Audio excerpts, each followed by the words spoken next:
Hello and welcome to another PlanetDestiny weapon review. Not exotic this time. Today we'll be looking at Murmur and Eidolon Ally. These are the two easy to obtain legendary weapons that came with the Dark Below DLC. Getting both of them revolves around Eris. The first one you will obtain is Murmur, which is a fusion rifle. It's rewarded for completing Eris's initial quest chain. Eidolon Ally, a high fire rate auto rifle, can be attained later on after getting your reputation with Eris up to rank 3, purchasing an embalming orb, and finding a husk of the pit off the blades of Crota mobs. Murmur is unique in that it's a fusion rifle with two different elemental damage types on one weapon. To change the damage type, you inspect the upgrade menu and simply select the damage type on the left-hand side. Doing this will also change the overall stats of the weapon. The solar damage type will be a slower charging fusion rifle with high impact and range. Arc damage stats will be faster charging and lower impact range fusion rifle. I'll just come right out and say it, Murmur is probably my second favorite secondary weapon in the game right now. The simple fact that I can carry one weapon that has two damage types on it is just so valuable to me. Instead of losing secondary ammo when equipping a different fusion rifle, I now just change the damage type. The muzzles and other perks on this gun are also fantastic, allowing for great customization for different players and situations. I particularly like this weapon's agility perk when used with the increased slide distance perk. It really helps out in like the first encounter in the new raid, allowing you to run at a faster pace and slide a bit further into those lamps. It also allows you to hold your own in PvP a little bit more, getting out some unsuspectingly long slides. Upgrading this weapon to full 331 attack requires a runed orb, which is purchased from Eris at rank 3. It's very worth the grind with her rep to get this weapon leveled. The damage stats at level 30 are as follows. For the arc damage, tier 1 mobs will take 278 damage per bolt, totaling to 1,668 damage, so you can take out a tier 1 mob with one burst. Tier 2 mobs will also take 278 damage per bolt, so it'll take about 2 to 3 bursts depending on how many bolts hit in your burst. For the solar damage type, tier 1 mobs will take 304 damage per bolt, totaling 1,824 damage, so one burst is more than sufficient. Tier 2 mobs at level 30 will take 304 damage as well, so again, 2 to 3 bursts depending on how many bolts land. For PvE, I'd recommend using the solar elemental type, since the range, damage, and general grouping is just better. For PvP, using Arc is what I find to be the best due to the faster charge rate. Let's take a look at some of the perks from Murmur. They won't change based on damage type, but you might end up picking different ones based on the damage type that you actually pick, since that does change the stats. Here's the stats for arc damage up at the top there. Now the perks that we have: soft ballistics, less recoil, penalty to impact; CQB ballistics, greatly reduced recoil, significant penalty to range; linear compensator, more predictable recoil, slight boost to range and impact but more recoil. Personally, I found that soft ballistics or CQB ballistics is the way to go for arc damage, since the range is already kind of poor. Upping the stability and impact will really help. Linear compensator I wouldn't really recommend. While it upgrades the range and impact a little bit, it does noticeably affect the stability, causing your bursts to be a little bit more unwieldy. Grenadier, kills with this weapon reduce the cooldown of your grenade. Each kill with this will reduce the cooldown by about 10%, I believe. I really like this perk because it's just useful in both PvP and PvE. Really fantastic. Upgrade damage. Then we have enhanced battery, increases magazine size.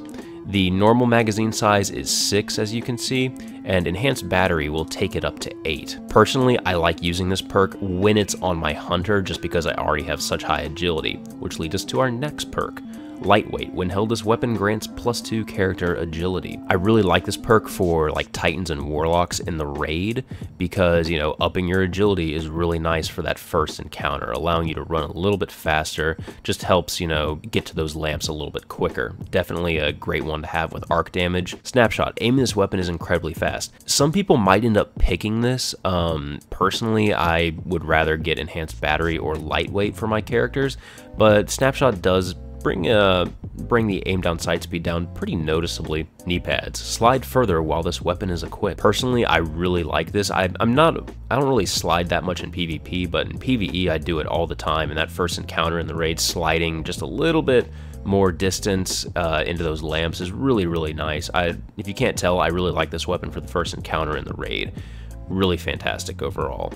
And then we have our 4 damage upgrades. Now, looking at the stats with solar damage, you can see the impact and range went up, and the charge rate and reload speed went down.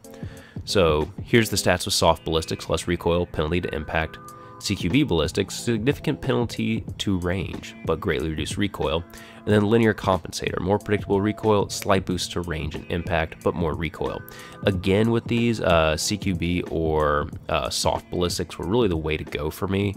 I just kind of keep it on soft ballistics for the most part because the stats are just really easy to manage and the recoil is perfectly fine with soft ballistics.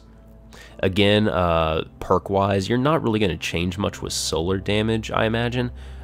You might end up taking snapshot a little bit more just because being able to aim it a little bit quicker is nice.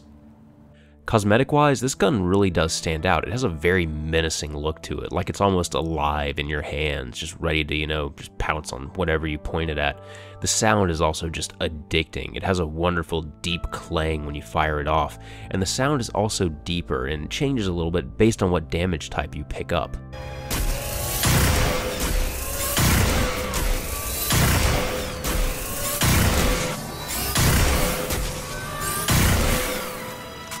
The gun also has kind of a spine going up to the sights, which will slowly charge up based on the charge of the fusion rifle. Eidolon Ally is a high rate of fire auto rifle. Truthfully, it's difficult for me to recommend using this weapon to anyone unless they are just really keen on using high rate of fire auto rifles.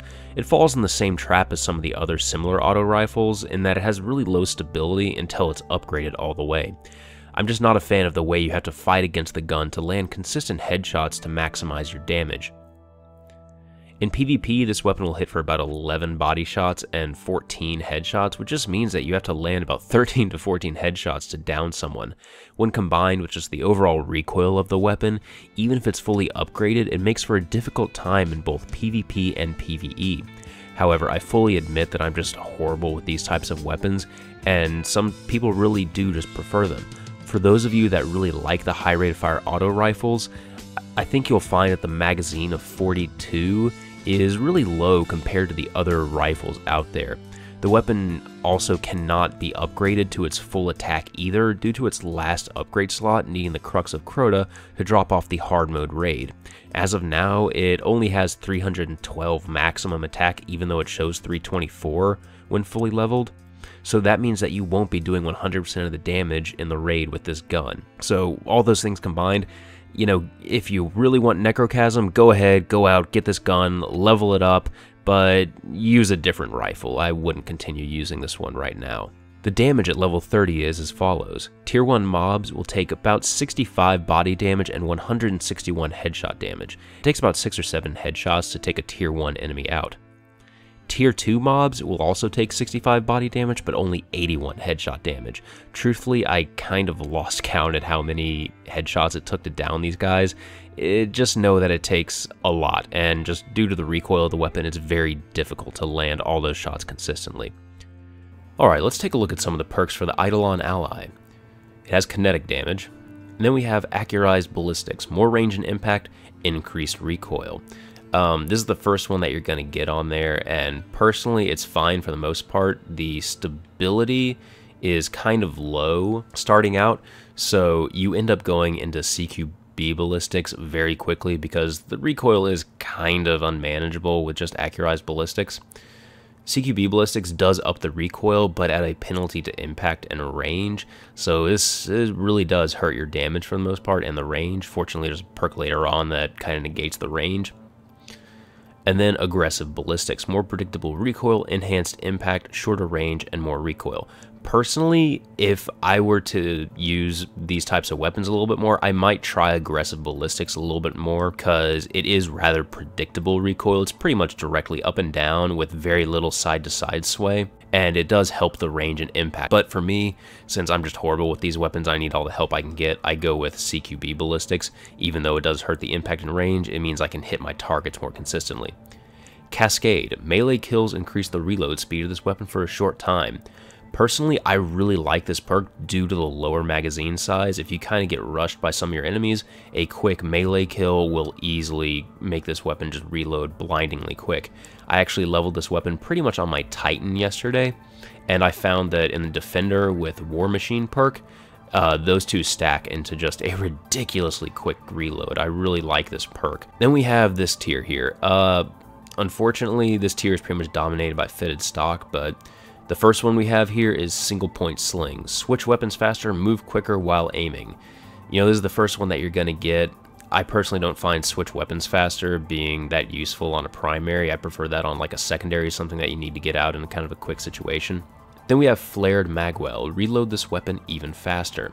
As you can see, it completely maxes out the reload, and it stacks really nicely with cascade, but if you already have cascade, I don't really see a point in getting flared magwell.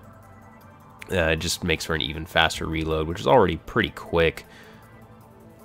Then we have fitted stock, the one that you're probably going to take no matter what, as this increases the weapon stability, and due to the high fire rate, low impact, you want to make sure all of your shots land on the head, and you need high stability to do that.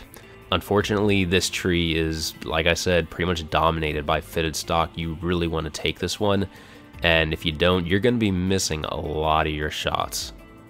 Then we have rangefinder. Aiming this weapon increases its effective range. As you can see, the range is pretty low, so this perk is really a godsend for the weapon.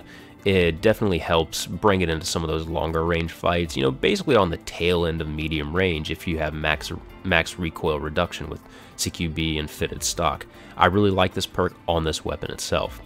And then we have our 3 damage upgrades, a little bit different. The last one here, Bourgeoising Hunger, requires the Crux of Crota to fully upgrade it. You know, I believe that this will upgrade it into the actual Necrochasm exotic weapon, but I think Bungie needs to like upgrade the damage on one of these to bring it up to the 324, I think. Let me check it real quick here. Yeah, it says it has 324 attack, but as you can see, I've fully leveled it, fully upgraded it, and it's only at 312 attack.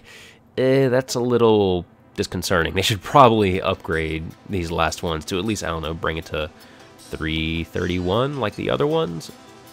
The cosmetics of Eidolon Ally are very similar to Murmur. In fact, they're so similar that you get confused as to which one you have in your hands. The only way to tell the difference is that Eidolon Ally has a visible reticle on it when held on the hip, and Murmur does not. It has a very unique sound though, which I really like. It really matches the overall feel of the weapon's high fire rate and low impact. It doesn't sound like it's doing a lot of damage because it's not, but it's definitely very fitting. I hope you guys enjoyed this video. This has been Patrick Casey with PlanetDestiny, your guide to the Destiny universe.